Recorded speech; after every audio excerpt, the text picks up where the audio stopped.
The USS Nimitz was on patrol just east of the Philippines, and the George H.W. Bush had been reassigned to Pacific Command the moment that China began to drop forces for a projected invasion of Taiwan. And its escorts loaded off the Japanese coast on the other side of the Japanese mainland by the USS America. Three carrier strike groups and one expeditionary strike group. Washington was sending a very strong message to Beijing. As the captain watched the blue digital icon of the Reagan approaching elliptical boundary superimposed on the navigation display, he figured it was time for the Chinese to send their overstrings. Pixel by pixel, the blue lozenge on the screen slowly neared the brown elliptical boundary that cut across the screen, zooming the display in so that it now showed the Reagan's position in terms of individual kilometers instead of tens of them. He held his breath as the icon neared the brown boundary at a snail's pace, and then crossed it. Despite himself, he let out a heavy sigh, slightly embarrassed at the noise it caused in a packed CIC. Sure, everyone had been holding their breath, but he was the captain. He was supposed to remain steadfast, not sound like a relieved schoolgirl that, "Sir, we're getting priority flash from Eglin. They've got thermal plumes from multiple sites near Alexazuoki." The junior officer working the ship's highly sophisticated communications gear looked as pale as a ghost. So, China had to respond. The captain only hoped he looked a little more composed than his subordinate. He took a moment to compose himself before speaking. This was a shooting board now. Anything from the Hummers? Negative, sir. It's probably not us, but keep them looking. Flank speed going. The helmsman, a yeoman third class, aye heard confirmation to his order. Despite the massive size of the ship, he swore he could feel it lurch a little bit as the reactor output was increased dramatically, and the supercarrier picked up appreciable speed. The top speed of a U.S. supercarrier was classified, and the Reagan was now hitting those speeds. Despite being a fraction of her tonnage, the escort vessels would struggle to keep up. The ship would go in a zigzag pattern at flank speed, with their escorts doing their best to catch up and remain in formation. The maneuver was meant to throw off incoming vessels, China's famous carrier killers. But to kill a carrier far out at sea, China needed to be able to detect it first, identify it, and then track it. Over-the-horizon radar was good for detecting large ships like the Reagan, and China had come a long way in this capacity in the last 20 years. However, they offered too little in terms of identifying and tracking vessels. The idea was up to satellites in space, who would easily reach the big carrier in both visual and thermal spectrum. Satellites whizzed by too fast for a good track, though, especially given the missile's long flight time from launch to impact. That's why the Chinese had to use other methods to track the Reagan as far out at sea, and the only possible solution was a low-observable long-range drone. Here, too, China had made great strides. If they didn't find that drone and kill it, the world would finally see just how good the escort's SM-6 Fleet Ballistic Defense Missile really were. His combat air patrol was already on the hunt, assisted by two Hummers, B-2 Hawkeyes, airborne early-warning aircraft. Their powerful radars swept the skies at 360 degrees for hundreds of kilometers around the carrier, able to detect conventional aircraft long before they could even come within range of pirate standoff weapons. Low-observable or stealthy aircraft, however, were a different matter altogether. The Reagan had been prepared for this possibility. It had sent up two combat air patrols, one northwest and one southwest of the carrier. The AESA radars were powerful, better than anything the Chinese had in their fighter inventory, but the Hawkeyes were the real quarterbacks in the sky. Without them, they'd have no chance of finding the drone, potentially feeding targeting data to incoming ballistic missiles. Sir Eglin affirms trajectory. They've got multiple other launches, but this batch is coming for us. The captain swallowed hard. Everyone knew this was a possibility. China could ill afford to allow three American carrier strike groups in its backyard if it was going to take such war. And America had worked for the better part of 2 decades at defeating the threat that ballistic missiles posed to its fleet. Now it was up to the various links in the chain to do their job and destroy the enemy's communications. He was confident. And now U.S. space assets and cyber warfare units were on the offensive, jamming, disrupting, and even sabotaging Chinese space-based surveillance networks. He was confident that the Chinese were doing the same right back at the Americans. The first shots of World War III had been built in the physical and cyber world. Minutes ticked by, the discomforting thoughts of dozens of tons of high explosives hurtling through low orbit straight at his ship, weighing heavily on the captain's mind. His aircraft and ships blasted surrounding airspace for hundreds of miles, all manner of electronic noise, trying desperately to find the drone guiding Chinese missiles to their targets. The EM radiation alone was lighting up like a spotlight in the darkness, but it was necessary to spot the stealthy drone. Eagle 2-4 has a bogey at Angels 20, Dagger flight already on its head. The commander of the strike group's air defenses have already confirmed good track on incoming ballistics. The captain checked his watch. They should be breaking back into the atmosphere in a few minutes. With the group's SM-6 has been firing at low ranges, to the point set right inside the atmosphere. Just like hitting a bullet with a bullet. dicey proposition in the best of the Japanese. Spotting the Chinese drone and destroying it would greatly improve their odds of survival. 150 miles away, they were thousands of feet up.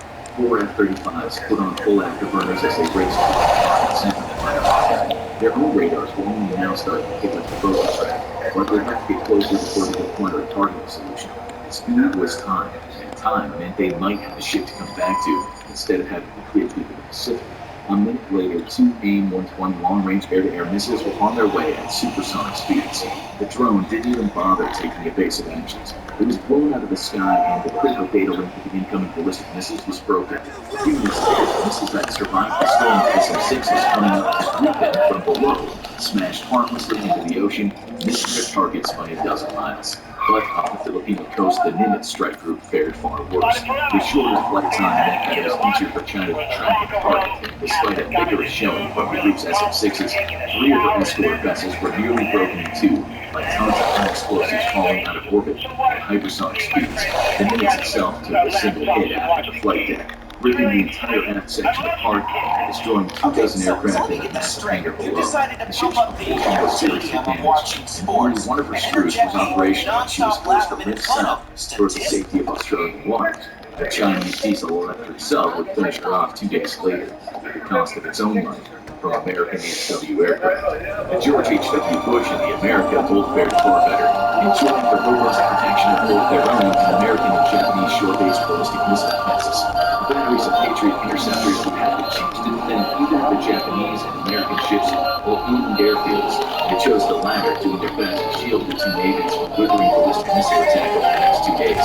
Airfields could be repaired, but there was no unsinking supercarrier and transcripts. Arguably, they were much more useful in war continuity, as it would take place almost solely in the air and in the water.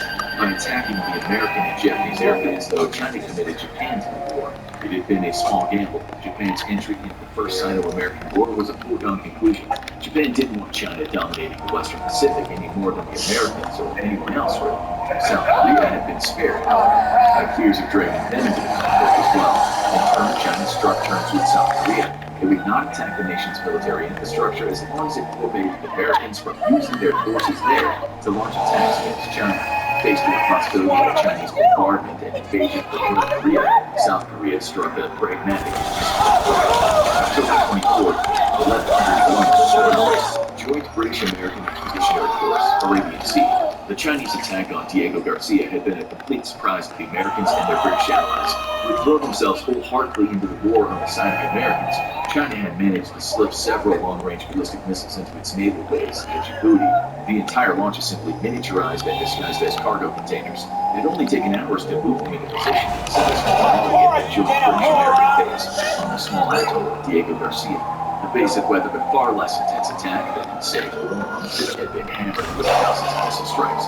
Its Patriot batteries had done a fair bit of work in conjunction with U.S. ships, knocked half the incoming missiles out, but the rest had wrecked the runways, fuel storage, and hangars housing aircraft.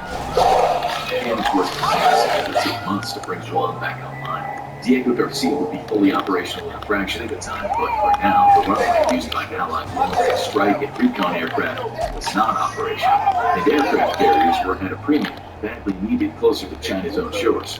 The attack had been part of an effort to disrupt U.S. and British operations in the Arabian Sea, and an attempt to dislodge the blockading force already on its way there. With their ships positioned at the mouth of the Gulf of Oman, China's badly needed oil supplies could be squeezed off. As the nation imported the majority of its oil via the sea, this put it in a seriously compromised situation. With current reserves, as well as oil being delivered from Russia, China could ration supplies of oil to its civilians, diverting most of it for combat operations. However, this would strangle the Chinese economy, while in return, China could do nothing to threaten U.S. and allied trade. It was clear how the war would end then. In retaliation, American Special Forces, including a company of Rangers, had launched a raid on the Chinese base in Djibouti against the local government's wishes. Japanese self-defense Air Force craft flying from their own air base in the country provided close air support in the brief but intense fighting. The base was now neutralized, and it was time to do the same with the People's Liberation Army Navy ships it was supporting. Originally, the Chinese plan to dislodge the American fleet on their throat had been to launch a disruptive attack on Diego Garcia, followed by an attack on U.S. naval forces by both surface and undersea platforms. But of the half-dozen Chinese attack submarines secretly sent to make a transit to the area to join in on the attack, only made through Allied lines. It had been a gamble, but Chinese subs were much noisier than American or European ones. To make matters worse for the Chinese, Britain wasn't the only European power throwing its weight behind the U.S. France, Germany, and Spain had all sent ships to the region over the summer, now joined the fight directly. Russia's attack on Ukraine had solidified the NATO alliance and filled it with terrible results. The NATO fleet steamed west toward the smaller Chinese fleet formerly based around Djibouti. The gamble had failed. Without attack submarines for support, there was little hope of Chinese victory here. AWACS aircraft spotted the enemy fleet hundreds of kilometers away, feeding targeting data to friendly forces. At a range of 300 nautical miles, the American ships fired first, loosing a volley of AGM-158C LRASM. These long-range anti-ship missiles had recently been upgraded with the ability to be launched from U.S. Navy vertical launch cell systems on the decks of its warships, where before they can only be carried by combat aircraft. Fired in volleys, each missile carries a 1,000-pound warhead and flies to 25,000 feet. The sophisticated sensor suite allows each missile to sniff out the electromagnetic and thermal signature of enemy ships and verify what the missile sees with an onboard library of known enemy vessels. Thus, the smart missiles avoid hitting friendly or neutral targets. Networked together, they can even designate targets in flight, so missiles don't double up or triple up on a single target unless necessary. Now, these capabilities, however, are a backup to its onboard data link, so if severed, the missile can still track ID and prosecute the target. Once within 100 miles of their target, the volley of LRASMs plunge toward the ocean, skimming over the top of the waves. This allows them to slip under the defensive radars until they get to within a few dozen miles of their target. The harpoons used by the rest of the U.S. ships and their allies would have been spotted on Chinese radar long ago, but the LRASM stealth were only allowed to get within 24 miles before air defense radar sniffed them out. Immediately, the Chinese vessels fire off waves of interceptors, but fire control radars have difficulty locking on to the jet black American missiles. The first wave of interceptors miss their targets and auto-detonate harmlessly over the ocean.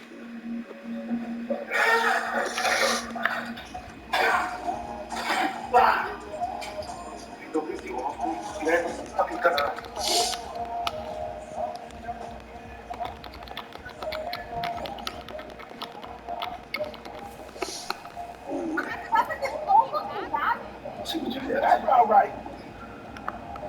Speaking of this, that's what it takes. Zeker?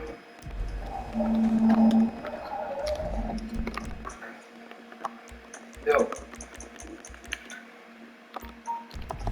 Zeker.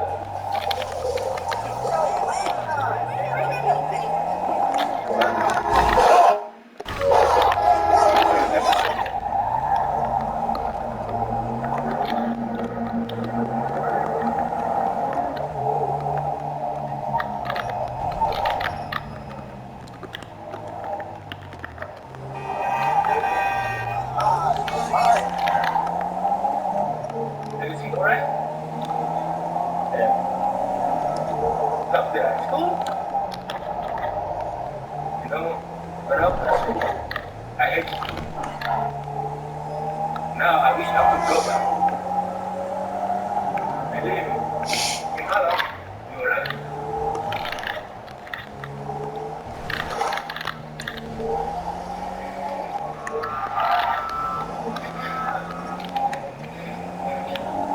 Hey, you got a lot wrong.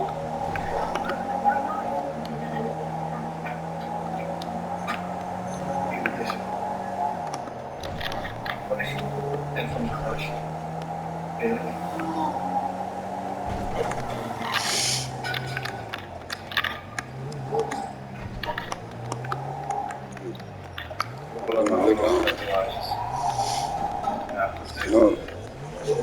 Al die andere vrouwen allemaal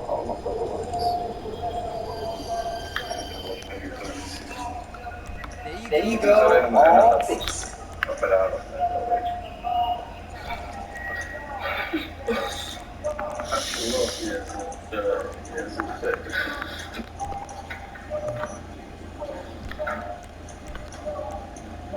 Come on, go trouw.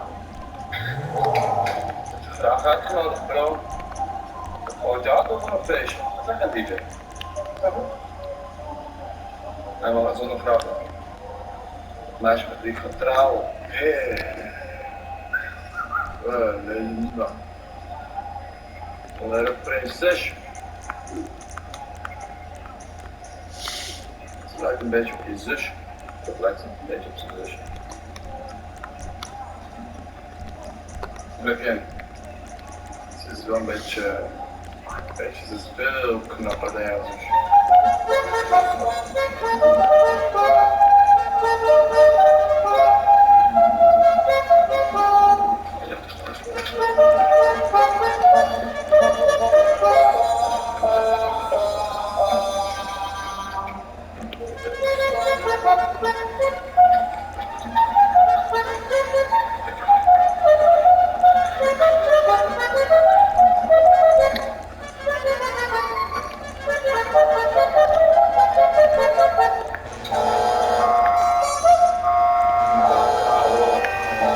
The second volley of interceptors managed to destroy a few of the incoming missiles. There was a time for Oops. perhaps if the Chinese enjoyed the support of an AWACS platform, they could protect